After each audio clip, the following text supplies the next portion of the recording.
역사의 물줄기가 바뀌는 순간들이 있습니다. 인류의 거대한 흐름이 한 지점에서 방향을 틀어 완전히 새로운 길을 향해 나아가는 그 순간. 지금 우리는 그 변곡점을 향해 다가가고 있습니다. 2025년부터 2030년 사이 한반도는 세계를 충격에 빠뜨릴 극적인 변화를 맞이할 것입니다. 분단된 국가가 새로운 형태의 통합을 이루며 이는 물리적 충돌이 아닌 양자역학적 중첩 상태와 같은 새로운 패러다임이 될 것입니다. 이 예언은 75년 전 20세기 최고의 천재 과학자가 남긴 충격적인 메시지입니다. 그의 이름은 바로 알버트 아인슈타인. 그리고 지구 반대편 인도의 고요한 사원에서 명상 중이던 젊은 예언가 아비아는 한반도의 미래에 대한 강렬한 환상을 목격했습니다. 나는 하늘이 둘로 갈라지는 것을 보았다. 한쪽은 짙은 어둠, 다른 쪽은 스칼렛 빛의 빗줄기가 수평선을 가르고 있었다. 그 두 힘 사이에서 대한민국의 운명이 결정될 것이다. 서로 다른 시대와 공간에서 완전히 다른 배경을 가진 두 예언자가 한반도의 미래에 대해 놀랍도록 유사한 예언을 남겼습니다. 이 예언들이 지금 현실이 되어가고 있습니다. 2024년 말 프린스턴 대학교에서 한 묶음의 편지들이 발견되었습니다. 아인슈타인이 생전에 자신의 사망 후 70년이 지난 뒤에야 공개되기를 원했던 미래 예측 서신 모음집이었습니다. 우연한 실수로 예정보다 7년 일찍 발견된 이 편지들은 아인슈타인이 과학자를 넘어 예언가로서의 면모도 가지고 있었음을 보여주는 충격적인 증거였습니다. 우리는 아인슈타인의 개인 문서를 디지털화하는 과정에서 특이한 암호로 봉인된 상자를 발견했습니다. 지금은 AI를 통한 암호 해독 기술이 상당한 수준이라 단 몇 초도 걸리지 않았지만 그 당시에는 이 상자를 열기까지 수개월의 노력이 필요했습니다. 프린스턴 대학의 마이클 브라운 교수의 증언입니다. 안에는 그가 남긴 다양한 예언들이 담겨 있었는데 이스라엘의 초대 총리와 주고받은 편지를 포함해서 전 세계의 유명 인사들과 은밀하게 주고받은 다양한 편지에 무척이나 놀라운 이야기들이 담겨 있었습니다. 특히 동아시아, 중국과 일본에 대한 내용이 매우 상세했습니다. 이 편지 중에는 이스라엘의 초대 총리 다비드 벤구리온에게 보낸 충격적인 내용의 서신이 포함되어 있었습니다. 그 편지에서 아인슈타인은 이스라엘의 미래를 예언했습니다. 나는 이 신생국가의 미래가 걱정됩니다. 군사력에 지나치게 의존하는 나라는 결코 진정한 평화를 찾지 못할 것입니다. 이스라엘이 주변 아랍 국가들과의 끊임없는 분쟁 속에서 정의롭고 포용적인 사회를 유지하기는 어려울 것입니다. 나는 75년 후 이 지역이 심각한 위기에 직면할 것을 두려워합니다. 지금 중동에서 벌어지고 있는 이스라엘 하마스 전쟁을 생각하면 이 예언은 소름이 돋을 정도로 정확합니다. 그런데 더 놀라운 것은 아인슈타인이 한반도의 미래에 대해서도 구체적인 예언을 남겼다는 사실입니다. 2025년부터 2030년 사이 한반도는 세계를 충격에 빠뜨릴 극적인 변화를 맞이할 것입니다. 분단된 국가가 새로운 형태의 통합을 이룰 것이며 이는 물리적 충돌이 아닌 양자역학적 중첩 상태와 같은 새로운 패러다임이 될 것입니다. 2027년 9월 세계는 한반도에서 일어나는 놀라운 사건을 목격하게 될 것입니다. 아인슈타인은 한반도에 대한 예언에서 그치지 않고 주변국들의 반응까지 예측했습니다. 중국과 미국 그리고 일본은 처음에는 한반도 통합의 각자의 이해관계로 갈등할 것입니다. 그러나 2029년 이들은 예상치 못한 협력의 길을 모색하게 될 것입니다. 이는 전 세계 지정학적 균형의 새로운 패러다임을 가져올 것입니다. 또한 기술 혁신에 대한 놀라운 통찰도 담겨 있었습니다. 한반도는 2028년경 양자 컴퓨팅과 인공지능의 결합을 통해 이전에 없던 기술 혁명을 이룰 것입니다. 이는 에너지 문제 해결의 열쇠가 될 것입니다. 아인슈타인은 왜 이런 예언을 남겼을까요? 그가 지구 반대편의 작은 반도에 이토록 관심을 가진 이유는 무엇일까요? 헝가리 출신 물리학자 레오 실라드의 일기에서 그 단서를 찾을 수 있습니다. 실라드는 맨해튼 프로젝트에 참여했던 인물인데 그의 일기에 따르면 1947년 9월 아인슈타인과 나눈 대화 중에 한반도의 미래에 대한 이야기가 나왔다고 합니다. 오늘 아인슈타인과의 대화 중 동아시아 정세에 관한 이야기가 나왔다. 나는 일본 점령 이후 한반도의 분단 가능성에 대해 언급했고 아인슈타인은 이에 깊은 관심을 보였다.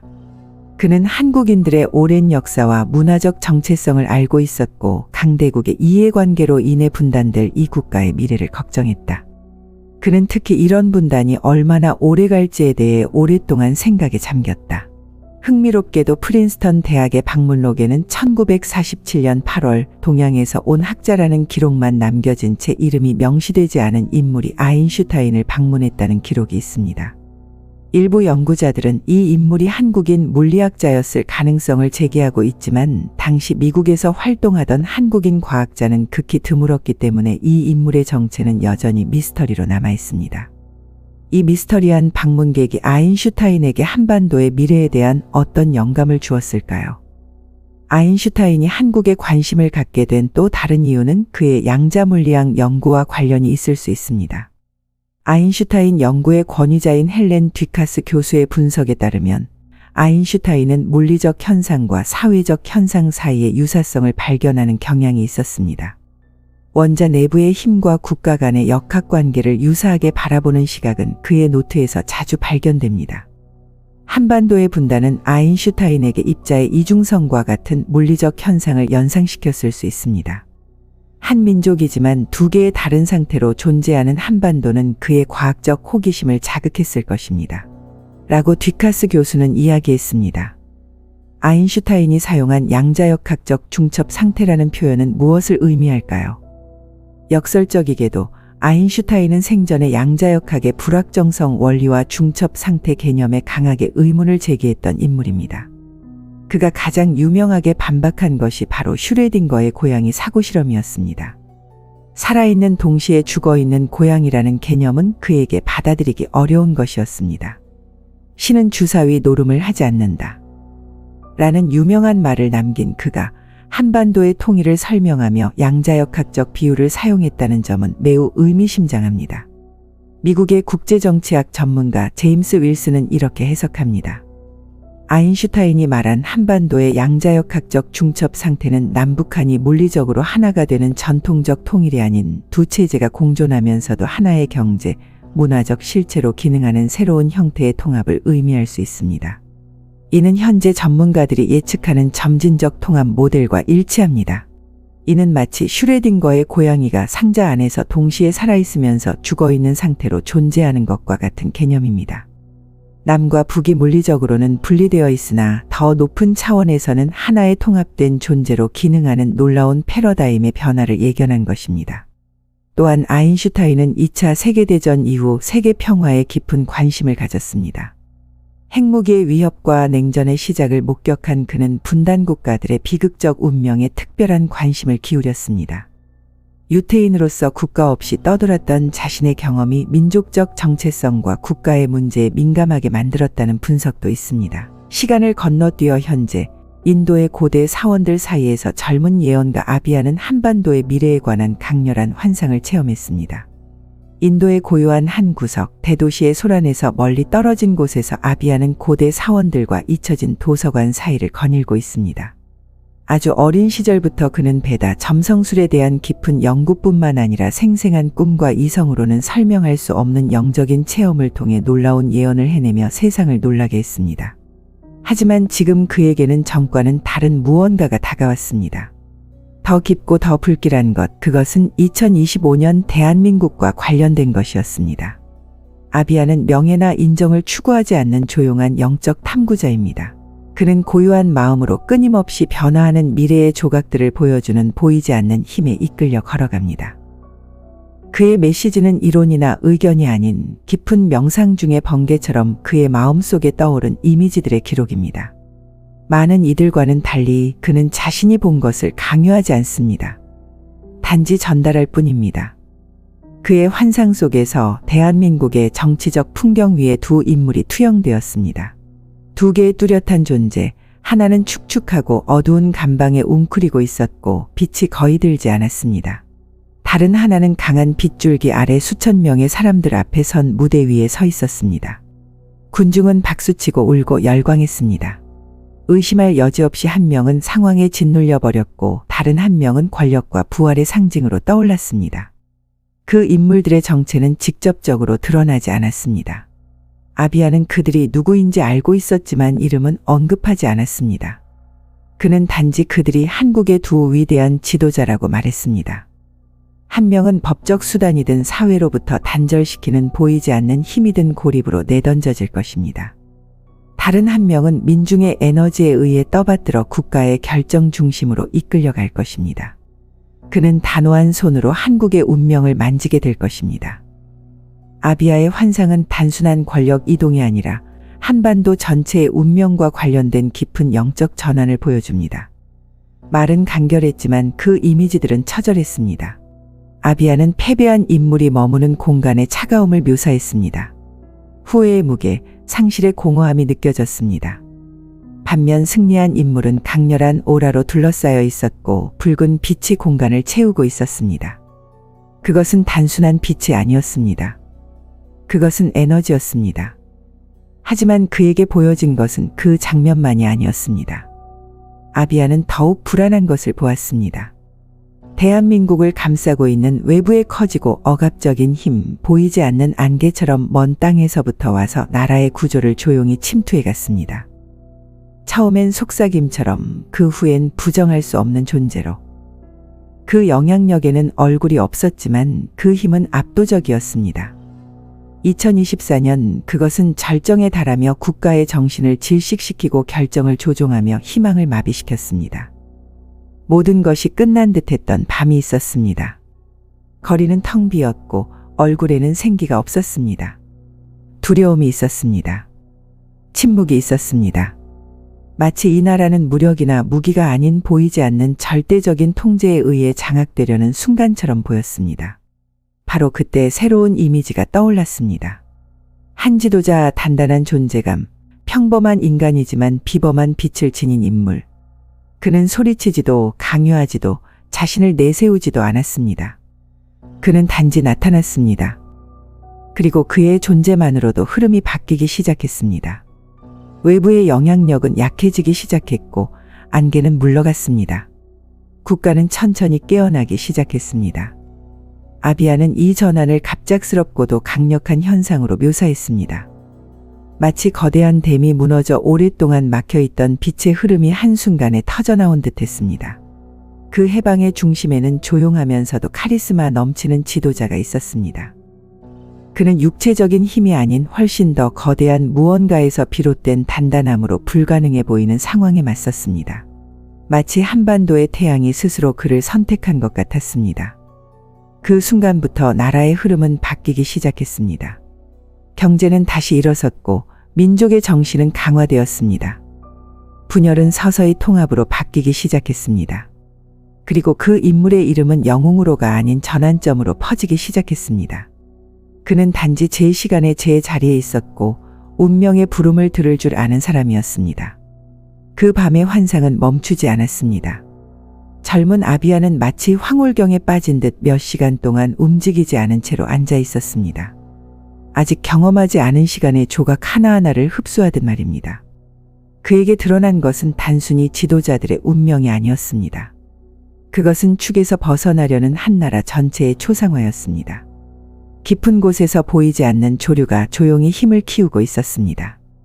며칠 후 인도 예언가는 자신의 기록들을 모아 우주적 테피스트리처럼 얽힌 이미지들의 의미를 해석하려 했습니다. 그가 본 것은 훨씬 더 큰 이야기였습니다. 파괴와 재건의 순환, 마치 대한민국이 이제 곧 결정적인 관문을 통과하려는 듯한 상황, 과거는 더 이상 그대로 존재하지 않게 될 운명이었습니다. 그는 외부에서 다가오는 커져가는 힘에 대해 썼습니다. 얼굴도 깃발도 없었습니다. 그것은 바람처럼 스며들며 권력의 중심, 기업 회의실, 사법의 복도, 언론의 편집실에 침투하고 있었습니다. 그의 비전에 따르면 이 힘은 단순한 정치적, 경제적 영향력이 아니었습니다. 그것은 어두운 이해 관계에 드러나지 않은 동맹, 조용한 전략들로 구성된 존재였고 대한민국의 기반을 다시 그려내고 있었습니다. 수년 동안 이 존재는 조용히 그러나 점차적으로 다가왔습니다. 마치 눈에 띄지 않게 차오르는 밀물처럼. 하지만 2024년에 이르러 그것은 소음이 되었고 거리의 시위는 늘어났으며 시민들의 눈빛에는 불신이 떠올랐습니다. 무언가 잘못되었다는 느낌이 퍼져나갔습니다. 일상이 이어지던 거리들은 텅 비었고 사람들의 얼굴은 생기를 잃었습니다. 두려움이 그들의 눈빛을 지배했습니다. 그리고 그때 아비아의 꿈은 또 다른 장면을 비췄습니다. 텅 빈 대로를 행진하는 군인들, 공식 석상에서 들리는 낯선 언어들, 그리고 국민을 대표하지 않는 손으로 체결된 협약. 국가의 일부가 양도되고 협상 테이블 아래 나눠진 듯한 전반적인 항복의 감정이 있었습니다. 이러한 혼란과 어둠의 풍경 속에서 두 명의 지도자, 그의 비전 속 중심 인물들이 점점 더 부각되기 시작했습니다. 한 명은 알지 못한 채 고립을 향해 걸어가고 있었고, 다른 한 명은 자각하지 못한 채로 훨씬 더 큰 무언가를 위해 준비되고 있었습니다. 아비아는 단순히 환영만 본 것이 아니었습니다. 그는 그들을 감싸고 있는 에너지에 대해서도 이야기했습니다. 구속될 자, 실제로든 상징적으로든 무겁고 회색빛의 거의 마비에 가까운 아우라를 지니고 있었습니다. 움직임도 말도 없었습니다. 오직 고요한 기다림뿐. 마치 시간이 그 안에서 멈춘 듯 했습니다.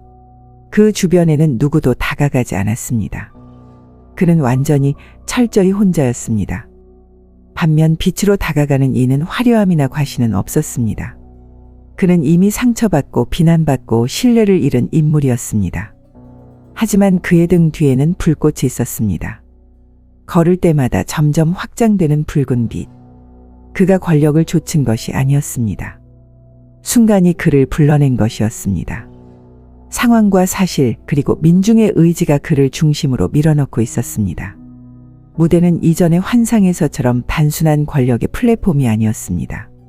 이제 그것은 더 깊은 의미를 지닌 역사의 재단이 되었습니다. 그곳에 발을 디디는 자는 단지 통치하는 것이 아니라 한 세대의 미래를 결정지을 결정들의 무게를 짊어져야 했습니다. 그리고 그곳에 올라선 자는 자신의 노력으로가 아니라 시간의 모든 시험을 견뎌낸 존재였기에 오르게 된 것이었습니다. 놀랍게도 완전히 다른 시대와 배경에서 나온 두 예언은 한반도의 미래에 대해 여러 공통점을 보여줍니다. 첫째, 두 예언 모두 2025년을 중요한 변곡점으로 지목하고 있습니다. 둘째, 두 예언 모두 외부 세력의 영향력과 이에 맞서는 내면의 힘을 핵심 주제로 다루고 있습니다. 셋째, 두 예언 모두 전통적인 의미의 통일이 아닌 새로운 형태의 통합을 예견하고 있습니다. 더욱 놀라운 것은 아인슈타인의 예언이 또 다른 예언자의 메시지와 일치한다는 점입니다. 기독교 예언가 제프 얀센 존슨은 2018년 다음과 같은 예언을 남겼습니다. 저는 한국에 대한 메시지를 들었습니다. 하나님께서는 한국의 70년간 분단을 초래한 경계선을 제거할 것이다라고 말씀하셨습니다. 또한 바빌론 포로기 70년이 끝난 후 빠르게 정의를 베풀었던 것처럼 그들은 땅을 재건하기 위해 해방될 것이라고도 이야기하셨습니다. 얀센은 이어서 더 구체적인 예언을 남겼습니다. 또한 북한의 핍박받는 백성들을 위한 기도 중에 하나님이 한국에 남긴 메시지를 들었습니다. 하나님은 한국의 남쪽에서 회복과 자유를 가져올 회오리 바람을 보내겠다 하셨고, 이는 북한과 남한 모두에게 회복과 통일을 가져올 것이라고 예언하셨습니다. 하나님이 기도 중에 주신 한국을 향한 마지막 예언의 말씀은 다음과 같았습니다. 나는 내 백성에게서 빼앗긴 모든 것을 회복시키고 내 화살을 보내어 한국을 하나로 만들 것이다. 이처럼 과학자와 신학자, 완벽하게 다른 인생을 살아온 두 예언자가 서로 다른 시대와 배경에서 한반도에 대해 이토록 유사한 예언을 남겼다는 것은 단순한 우연으로 보기 어렵습니다. 특히 두 사람 모두 약 70년이라는 시간을 언급했다는 점이 주목됩니다. 한편 외부의 상황은 더욱 불길한 형태로 변해갔습니다. 젊은 예언자는 비밀회의의 장면을 보았습니다. 외국의 손에 의해 조용히 결정되는 일들, 검은 의도를 가진 기업연합, 국경을 무시한 동맹. 겉으로는 외교적 방문처럼 보였지만 그 안에는 은밀한 협정이 감춰져 있었습니다. 이 모든 것은 국민의 인지나 동의 없이 이루어졌습니다. 그러나 동시에 저항이 나타나기 시작했습니다. 그것은 거리도 시위도 아니었습니다. 그것은 대한민국의 영혼에서 울려나오는 영적 진동이었습니다. 천천히 살아났습니다. 아비아에 따르면 이 힘은 무기나 연설에 의존하지 않습니다. 그것은 고통과 희망으로부터 태어난 집단적 에너지였습니다. 그 이름은 발표될 필요가 없었습니다. 단지 느껴지면 되었습니다. 주의를 기울이는 이들은 이미 그 징후를 인지하고 있었습니다. 이는 위에서 내려오는 움직임이 아니라 사회의 가장 깊은 층에서 솟아오르는 흐름이었습니다. 침묵 속에서 서서히 퍼지는 힘이었습니다. 이제 새로운 단계가 시작되려 하고 있었습니다. 그리고 그 속에는 더 이상 중립이 설 자리가 없었습니다. 예언자는 이 순간을 전환점이라 표현했습니다. 가면이 벗겨지고 동맹이 드러나며 각 지도자의 진짜 역할이 마침내 드러나는 시기. 침묵은 끝날 것입니다. 그리고 운명은 폭풍처럼 빠르게 이루어질 것입니다. 2024년 마지막 길목에서 바람은 더 거세질 것이며 시선이 한반도를 향할 것입니다. 과거의 실수는 수면 위로 떠오르고 잘못된 결정들은 대가를 치를 것입니다. 하지만 2025년의 문턱을 넘는 그 순간 신성한 무언가가 일어날 것입니다. 고통은 힘으로, 굴욕은 용기로 변할 것입니다. 수백만이 흩어진 한국은 비록 조용히 일지라도 다시 하나로 모이기 시작할 것입니다. 이 예언들이 현실화되고 있는 징후는 이미 여러 곳에서 발견됩니다. 2024년 스위스 제네바에서 열린 한 경제 포럼에서 남북 출신 기업인들이 비공식적으로 만났다는 보도가 있었습니다. 이 모임에서는 특히 첨단 기술 분야에서의 협력 가능성이 논의되었다고 합니다. 최근 우리는 북한의 개방 신호를 여러 채널을 통해 감지하고 있습니다. 특히 주목할 만한 것은 지난해부터 시작된 비공식 경제협력 논의입니다. 이는 아인슈타인이 예측한 경제협력의 확대와 일치하는 조짐입니다. 서울대학교 관할 미래학 연구소 이민주 박사는 이렇게 말합니다. 특히 주목할 점은 2024년 10월 한국의 한 스타트업이 개발한 양자 강화 AI 시스템이 태양광 패널의 효율을 38% 향상시키는 데 성공했다는 뉴스입니다. 이 기술은 양자역학적 계산을 통해 태양전지의 분자 구조를 최적화하는 방식으로 작동한다고 합니다. 아인슈타인이 언급한 에너지 문제 해결의 열쇠가 실제로 한국에서 구현되기 시작한 것일까요? 한국과학기술원 양자컴퓨팅연구소는 작년부터 양자컴퓨팅과 AI의 결합 연구를 본격화했습니다. 이 기술은 특히 신재생 에너지 효율을 기하급수적으로 높일 수 있는 잠재력을 가지고 있습니다. 한국과학기술원 박준혁 교수의 말입니다. 또한 주목할 만한 것은 SK 최태원 회장의 발언입니다. 인공지능 AI 시장 대확장이 2027년을 전후에 도래할 가능성이 큽니다. 최태원 SK그룹 회장은 지난해 경기도 이천 SKEMS 연구소에서 열린 2024 CEO 세미나에서 차세대 챗GPT 등장에 따른 AI 대확장 시대가 임박했다고 주장했습니다. 이는 아인슈타인이 예언한 2027년 9월 세계는 한반도에서 일어나는 놀라운 사건을 목격하게 될 것이라는 내용과 묘하게 일치합니다. 그렇다면 아인슈타인이 예측한 가장 결정적인 순간 2027년 9월에 일어날 놀라운 사건은 무엇일까요? 일부 연구자들은 이 놀라운 사건이 SK의 최태원 회장도 공식 석상에서 언급한 AI 시장의 대확장과 관련이 있을 것이라 추측하고 있습니다. 실제로 불가리아의 맹인 예언가 바바반가 역시 AI 기술력이 인류의 미래에 큰 변화를 가져올 것이라 예언한 바 있습니다. 한밤중 방울의 리듬과 방의 절대적 침묵 사이에서 아비아는 시인들이 무아의 지경이라 부른 상태에 들어갔습니다. 그의 몸은 움직이지 않았지만 정신은 말로 설명할 수 없는 속도로 이동하고 있었습니다. 그리고 그때 그는 보았습니다. 하늘이 둘로 갈라져 있었습니다. 한쪽은 짙은 어둠, 마치 밤 자체가 물질이 된 듯한 무게. 다른 한쪽은 스칼렛 빛의 빗줄기가 불타는 검처럼 수평선을 가르고 있었습니다.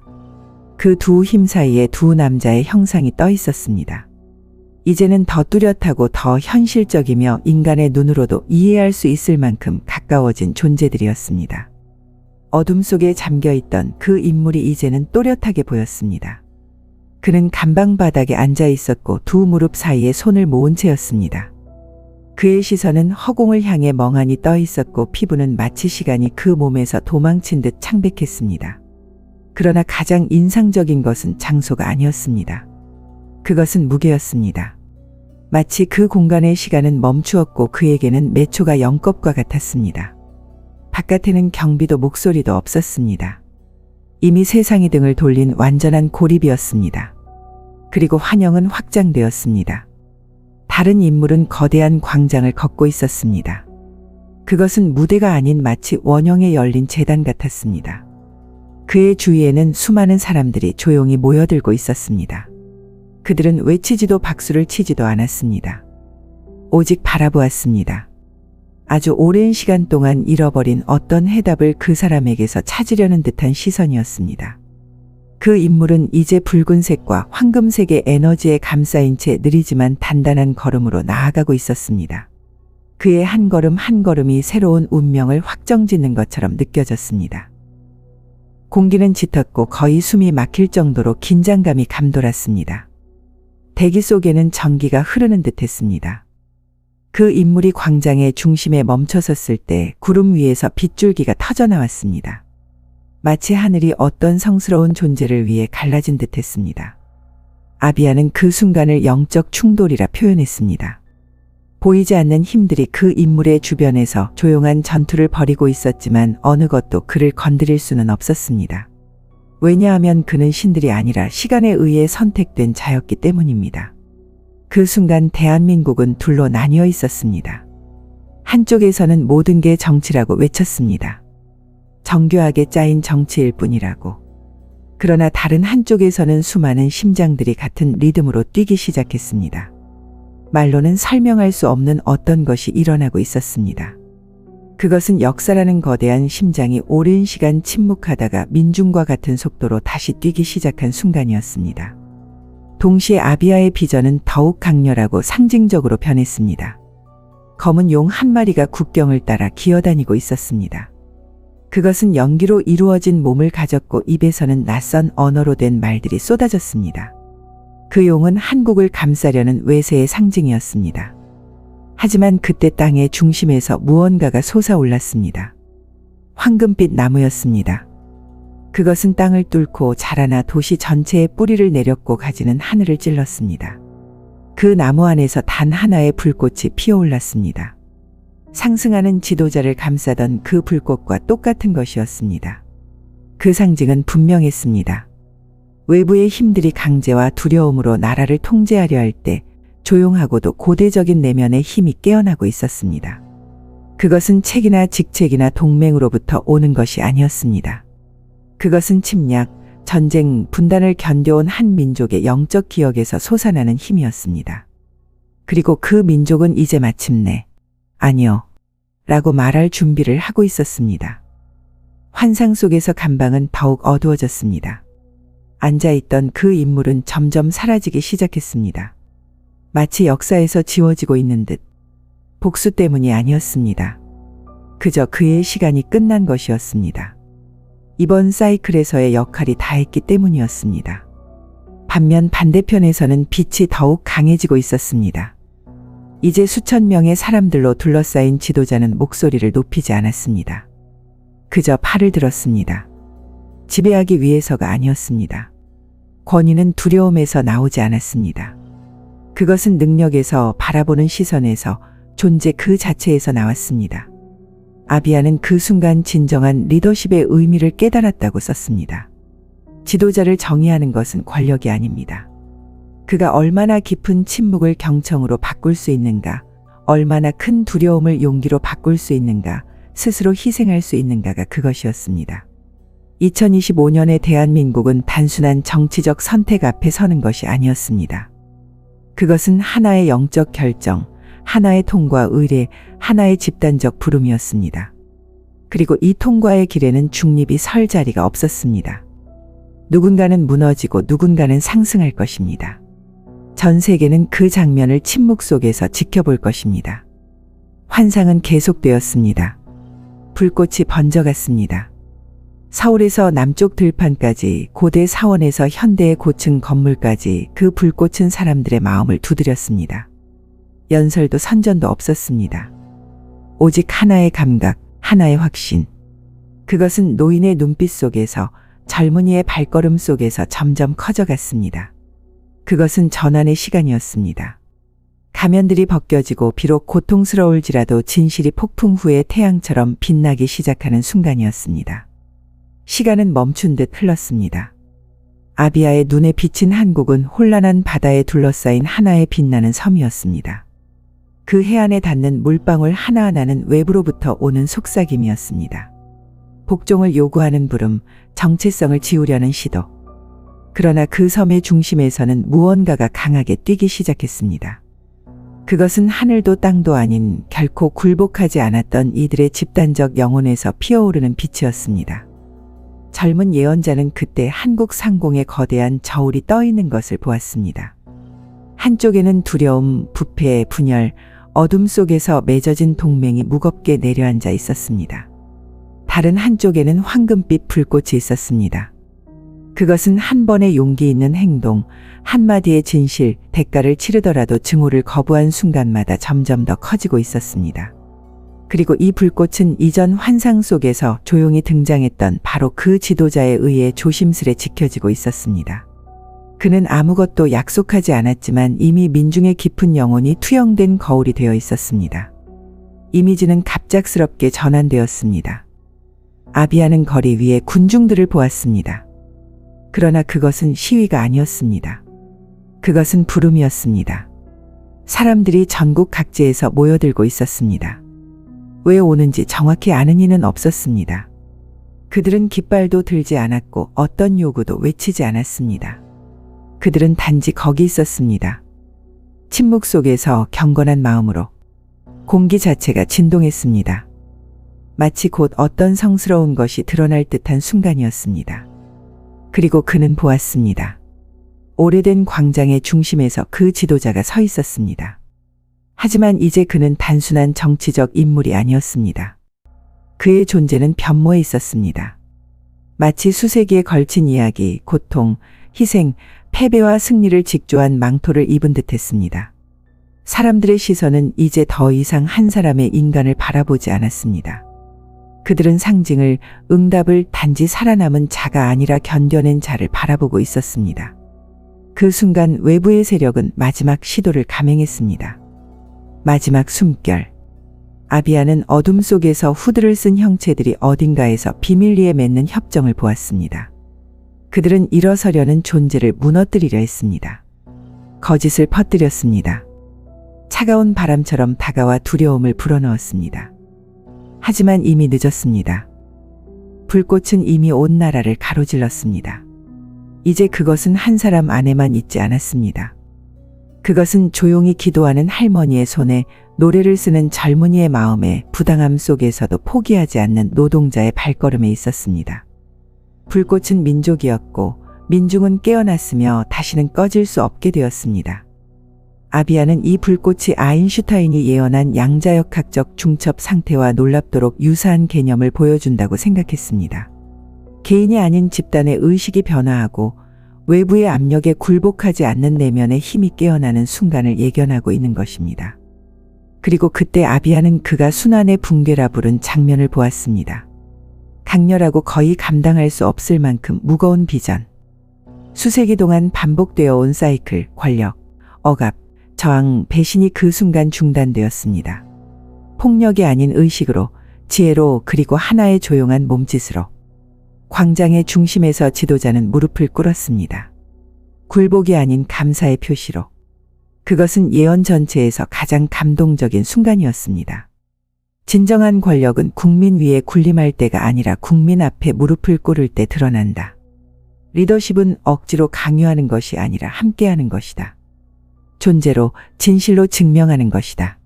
라고 아비아는 말했습니다. 그 순간까지 침묵을 지키던 군중이 깊은 숨을 쉬었습니다. 공기가 맑아졌습니다. 하늘이 밝아졌습니다. 사람들의 얼굴에는 눈물이 흘렀지만 그 눈물은 두려움 때문이 아니었습니다.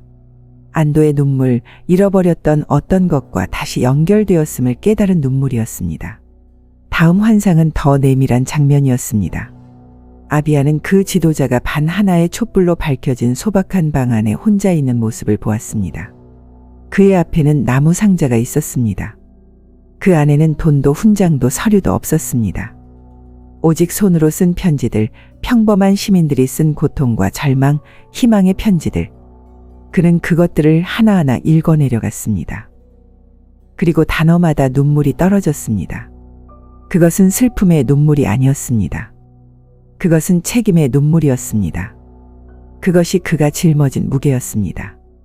그리고 그 무게가 그를 이전에 그 누구와도 다르게 만들고 있었습니다.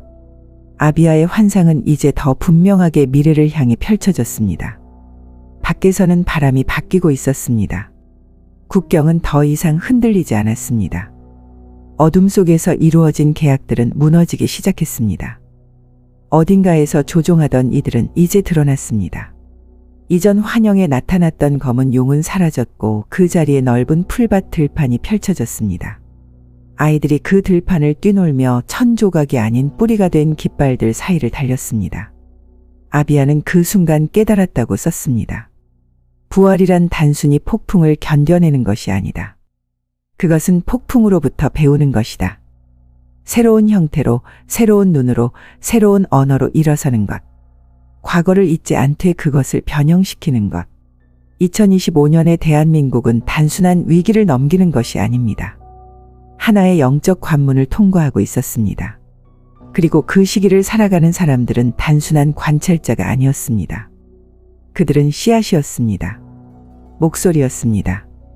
새로운 이야기를 이루는 살아있는 조각이었습니다. 젊은 예언자는 알았습니다. 그는 판단할 수 없었습니다. 그의 역할은 오직 기록하는 것이었습니다. 하지만 눈을 감으면 느낄 수 있었습니다. 어딘가에서 사람들이 이미 느끼고 있다는 것을, 이미 깨어나고 있다는 것을, 그리고 자신도 모르는 사이 준비하고 있다는 것을. 왜냐하면 미래는 나중에 일어나는 일이 아닙니다. 미래는 지금 조용히 시작됩니다. 모든 선택 안에서, 모든 몸짓 안에서, 두려움을 선택하지 않기로 한 모든 마음 안에서. 아인슈타인의 마지막 메모에는 이런 구절이 있었습니다. 인류 역사에서 가장 위대한 순간들은 갈등이 협력으로 전환되는 순간들이었습니다.